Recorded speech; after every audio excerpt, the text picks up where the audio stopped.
इसके श्राप के कारण हुआ था श्री कृष्ण समेत पूरे यदुवंशियों का नाश।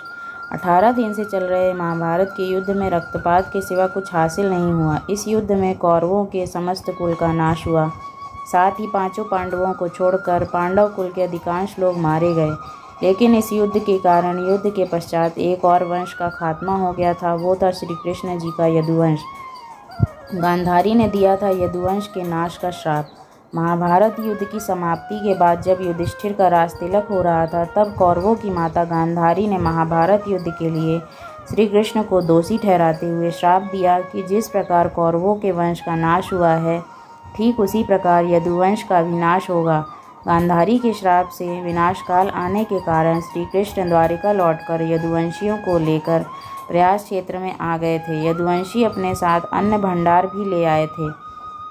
कृष्ण ने ब्राह्मणों को अन्नदान देकर यदुवंशियों को मृत्यु का इंतजार करने का आदेश दिया था। कुछ दिनों बाद महाभारत युद्ध की चर्चा करते हुए सात्यकी और कृतवर्मा में विवाद हो गया। सात्यकी ने गुस्से में आकर कृतवर्मा का सिर काट दिया।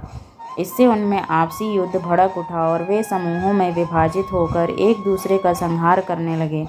इस लड़ाई में श्री कृष्ण के पुत्र प्रद्युम्न और मित्र सात्यकी ने समेत सभी यदुवंशी मारे गए थे। केवल बब्रू और दारुक ही बचे रह गए थे। यदुवंश के नाश के बाद श्री कृष्ण के ज्येष्ठ भाई बलराम समुद्र तट पर बैठ गए और एकाग्रचित होकर परमात्मा में लीन हो गए। इस प्रकार शेषनाग के अवतार बलराम जी ने देह त्यागी और स्वधाम लौट गए। बलराम जी के देह त्यागने के बाद जब एक दिन श्री कृष्ण जी पीपल के नीचे ध्यान की मुद्रा में बैठे हुए थे, तब उस क्षेत्र में एक जरा नाम का बहेलिया आया हुआ था। जरा एक शिकारी था और वह हिरण का शिकार करना चाहता था। जरा को दूर से हिरण के मुख के समान श्री कृष्ण का तलवा दिखाई दिया। बहेलिये ने बिना कोई विचार किए वहीं से एक तीर छोड़ दिया, जो कि श्री कृष्ण के तलवे में जाकर लगा। जब वह पास गया तो उसने देखा कि श्री कृष्ण के पैरों में उसने तीर मार दिया है। इसके बाद उसे बहुत पश्चाताप हुआ और वह क्षमा याचना करने लगा।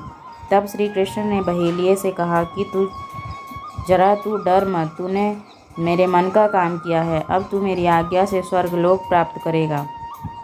बहेलिये के जाने के बाद वहाँ श्री कृष्ण का सारथी दारुक पहुँच गया और दारुक को देखकर श्री कृष्ण ने कहा कि वह द्वारका जाकर सभी को यह बताए कि पूरा यदुवंश नष्ट हो चुका है और बलराम के साथ श्री कृष्ण भी स्वधाम लौट चुके हैं।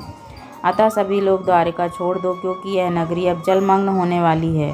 मेरी माता पिता और सभी प्रियजन इंद्रप्रस्थ को चले जाएं। यह संदेश लेकर दारुक वहाँ से चला गया। इसके बाद उस क्षेत्र में सभी देवता और स्वर्ग की अप्सराएं, यक्ष, किन्नर, गंधर्व आदि आए और उन्होंने श्री कृष्ण की आराधना की। आराधना के बाद श्री कृष्ण ने अपने नेत्र बंद कर लिए और वे सशरीर ही अपने धाम को लौट गए। श्रीमद् भागवत के अनुसार जब श्री कृष्ण और बलराम के स्वधाम गमन की सूचना इनके प्रियजनों तक पहुंची, तो उन्होंने इस दुख से प्राण त्याग दिए। देवकी, रोहिणी, वसुदेव, बलराम जी की पत्नियां, श्री कृष्ण की पटरानियां आदि ने सभी ने शरीर का त्याग किया। इसके बाद अर्जुन ने यदुवंश के निमित्त पिंडदान और श्राद्ध आदि संस्कार किए। इन संस्कारों के बाद यदुवंश के बचे हुए लोगों को लेकर अर्जुन इंद्रप्रस्थ लौट आए।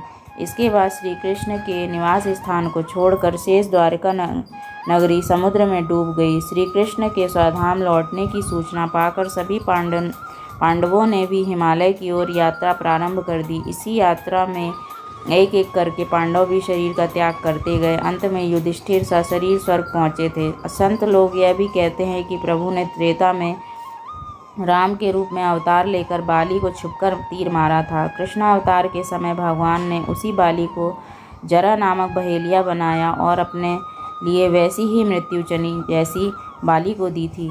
आपको कहानी पसंद आई हो तो लाइक करें और ऐसी रहस्यमय कहानियों के लिए चैनल को सब्सक्राइब करें। धन्यवाद।